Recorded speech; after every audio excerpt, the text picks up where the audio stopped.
Hi, everyone. My name is Isabela Valencia.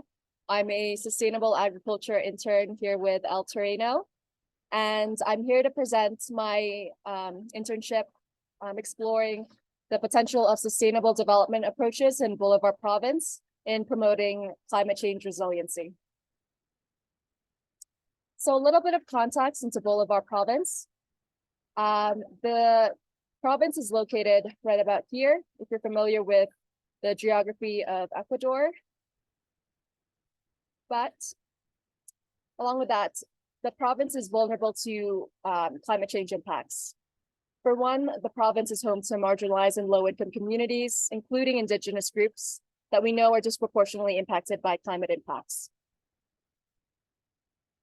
So extreme weather events have been happening all over the world, but marginalized communities are the ones hit the most by it. And this is especially the case in Bolivar, where most of the people are farmers. Because most of the people engage in agriculture, their lives are, whether they like it or not, linked to natural conditions. Some more context into the community. There are a couple of social issues and ecological issues that we see. There's a high rate of poverty and child malnutrition, teenage pregnancy and illiteracy as well. And then there are also some ecological issues too, linked to land use. So landslides due to deforestation, water shortages, biodiversity loss. So with all these issues, it's important to keep in mind that climate change is not necessarily the priority on people's minds, especially when so many other issues, particularly social issues, take precedence. At the same time, there are also several community development approaches. So we've got, for example, Salinas and Simiatug. Cambio por el Cambio has a San Simon location that has a model farm. And so what I wanted to do with this internship was look into the potential of these different approaches in promoting climate change resiliency. The idea is that by positioning people into higher levels of financial status and raising their standards of living, you give people the bandwidth to care about other issues as well, or to increase their environmental awareness. And with that, people might have the opportunity or the resources to prepare for climate change. So my methodology for this research project involved literature review, field visits, and some interviews with the people that I met working with the organizations. I framed my research on several guiding topics. So the first one being climate change impacts, because you can't have a project on climate change without looking into that. So how has climate change impacted Ecuador's communities across microclimates? How do human-environment interactions contribute to climate change? And what are some of my observations about farmers and their ability to respond to changes? The next one is resiliency through livelihoods.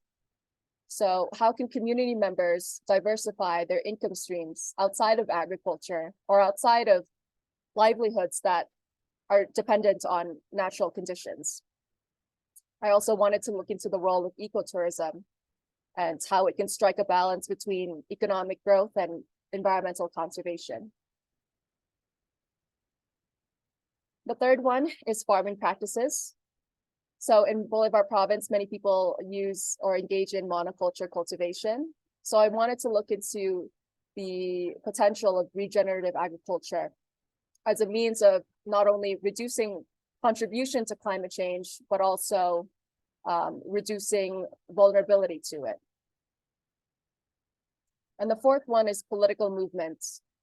So Ecuador is unique in that it has the social solidarity economy, as well as many cooperatives. And this gives it a unique perspective in that environmental action here tends to be more of a focus than in other places.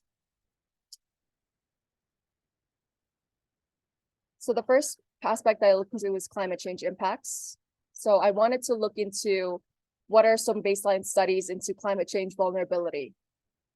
And as far as my literature review went, I could not find very many studies on this topic.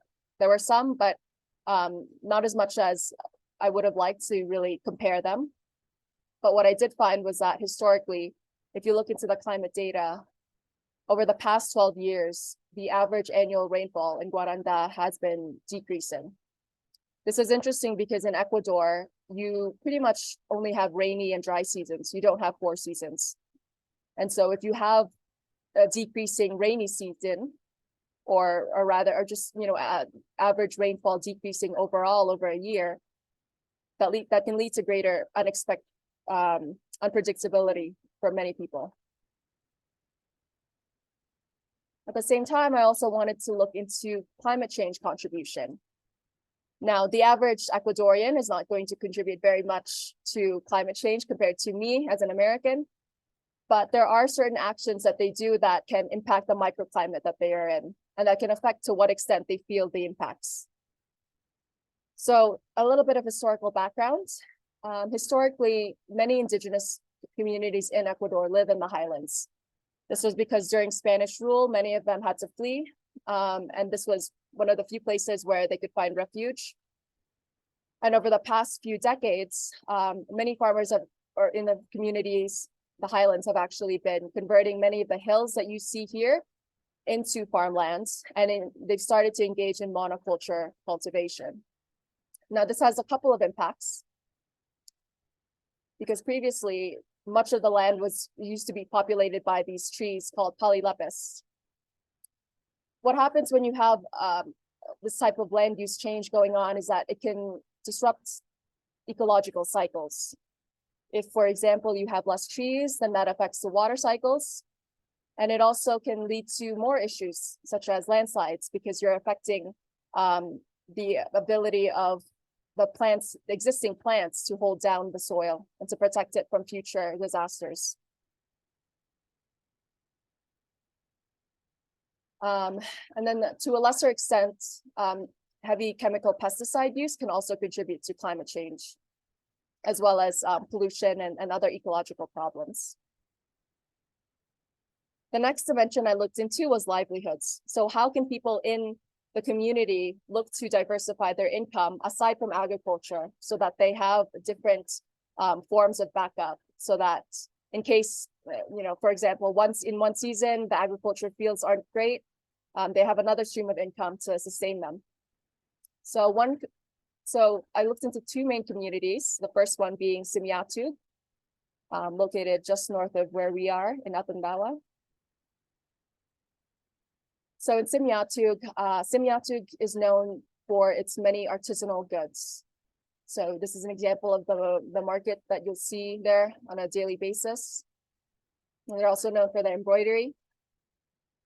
And in particular, there's a cooperative called Simiatu Lakta, which works with women to ensure that they have fair wages, but also have an opportunity to express themselves creatively. And then most notably, there's also Salinas, located right about there, north of Guaranda as well. So Salinas used to be known for its salt mine production, but today it's known for all sorts of agro-industrial industries, ranging from cheese production to, this is an example of the chocolate factory. And the establishment of these various cooperatives has been extremely beneficial for the community, and that it really improves people's standard of living. So, for example, I found this paper that found that today the majority of people, you know, have electricity, have access to health, piped water, and there's very little rural-urban migration.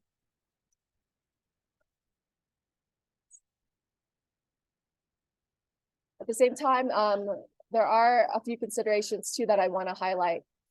In Salinas, many of the community benefits tend to stay concentrated within the Salinas community. And so communities that aren't necessarily involved in the production, whether it's providing sourcing materials like milk for the cheese, don't necessarily benefit. And they don't necessarily trickle out to the other nearby communities. I was also curious as well, because of the focus of the organization on agro industry. to what extent its production impacts the local environment. So I don't know if, for example, the cheese production could lead to land grabbing because farmers need more pasture land for their cows. I also don't know if, for example, the wool factory, which uses up so much water, as I saw during my tour, to what extent how well, for example, the chemicals that are used to dye the wool are filtered out before they're released back into the water streams. I think that one of the things, if we're talking about policy, one of the things that makes Grupo Salinas difficult is that it has its involvement in so many different forms. You've got a corporation, you've got a foundation, and several public organizations. And so I imagine that for regulators, this can make it a little difficult to identify what rules it falls under. So I think that overall, Salinas de Guaranda, it's a really fascinating case study because its tourism ventures have clearly been extremely successful in promoting economic growth. And I imagine with that environmental awareness. But I would like to see more aspects, more research into some of the other aspects as it develops, how it impacts the environment. The next thing I wanted to look into was farming practices. In Bolivar province, most farmers here engage in monoculture cultivation and heavy chemical pesticide use. With that said, many of the farmers here have limited bandwidth to change their ways. And so I can imagine if there were, for example, unexpected climate disruptions, a particularly dry, rainy season or extreme heat, I don't know if they would necessarily have the means to respond to those changes in a way that is comfortable for them. It also means that, on the other hand, if there's a new method, including regenerative agriculture, that they aren't necessarily able to have the means to make changes to their plot of land. This was surprising to me because I think that as somebody who comes from a Western background, I've always been under the assumption that indigenous communities, because they're so closely linked to the environment, would be the ones at the forefront of climate change adaptation, right? If they have such deep ties to the land, wouldn't they be more aware of changes to their environment? Wouldn't they have to be the ones constantly having to respond to these changes? And so I want to put out a caveat that it's possible that there are still ancient Andean practices in this province that are climate resilient, but that I just hadn't had the chance to learn about or see. As far as organizations promoting regenerative or sustainable forms of agriculture, I found that many of them undertake a show don't tell approach, simply because, as I said before, many of the farmers have limited bandwidth or means to adopt changes. And so I think this approach is beneficial in that local farmers can, like a buffet, see it, take what they like, leave what they don't. So this is an example of El Terreno's permaculture garden, using a variety of sustainable farming approaches such as intercropping, and also complementary plants. You also have the Samiyaku organic farm, which involves similar techniques as well, but a little bit of agroforestry and a lot of medicinal herbs. And then there's also the San Simon branch demonstration farm that's owned by Fundación Su Cambio por el Cambio. So there's intercropping, and then there's also some crop rotation that's happening here. More recently, I've been working with a local school to implement a regenerative agriculture garden, similar to the El Terreno one. The idea behind this is that schools are meeting spots for many indigenous communities. And so if you can put a show don't tell example of a sustainable garden closer to them, they're more inclined to see it, and they're more inclined to be curious about adopting changes to their own farms. And of course, the garden is also a fun pedagogical approach for the students. So this is an example of a lesson plan I did where I taught them the different body parts of insects. before taking them outside for them to really learn about that from a kinesthetic point of view. And then the last thing I wanted to look at briefly was the political movements. So Ecuador is notable for its social solidarity economy, which is a type of economy in which social benefits and cooperation for everyone's good is prioritized over financial profits. And this type of thinking is also the kind that I think has been useful in establishing cooperatives like the ones you see in Simiatug or Salinas. Because there's such a focus on social benefits for everybody, it's interesting to me that environmental protection tends to play a large role. So Ecuador's 2008 National Constitution, for example, codified the legal rights of nature. So essentially nature has legal rights. You also have this indigenous philosophy called Buen Vivir, which was also made its way into the Constitution. And it's a similar idea in that nature has rights and that you need to respect it. So I think that this was so fascinating to me, because to have a political system in which nature is a legal entity, it's very promising. I think it means that if there is some sort of movement towards climate change, adaptation, I think that it might be a little bit easier for the local people for it to take root, because there's already such a deep respect for nature. That said, I think that I found very limited instance of the national or local government promoting environmental conservation. For example, while I was in Salinas, I actually found out that when I asked about deforestation or reforestation efforts there, my tour guide told me that the efforts there are actually led by the indigenous people, and that the government there is actually not doing much. So I think, as with many other environmental movements, it's the local people. It's always grassroots that are leading the forefront. All right, so all in all, my project focused on the possibility or the potential of these various social development approaches in promoting climate change resiliency.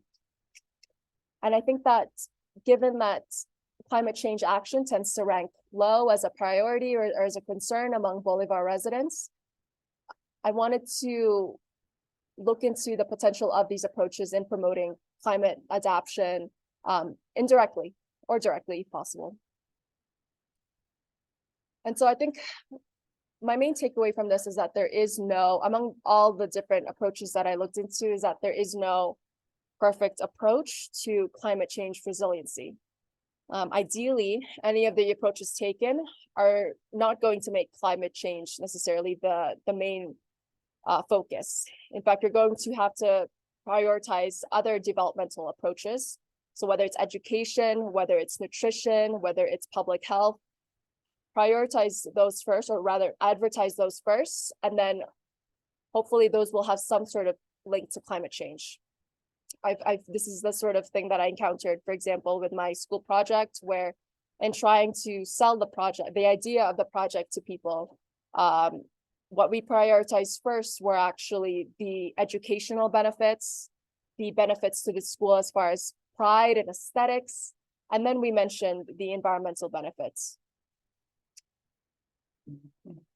And then I also want to point out that among these approaches, all these sustainable development approaches, I want to promote sort of a holistic view of them, because they all have efforts, especially the eco-tour impacts, especially the ecotourism, because they can all compromise nature or culture or health, especially if they prioritize resource exploitation or select groups or tourists more. So it's important that any of these approaches are grounded in both social and environmental equity. And then I leave this with also some future steps for hopefully a future intern to look into, whether it be looking more into the climate impacts, the natural resource policies of Salinas, or expanding the school project to more schools.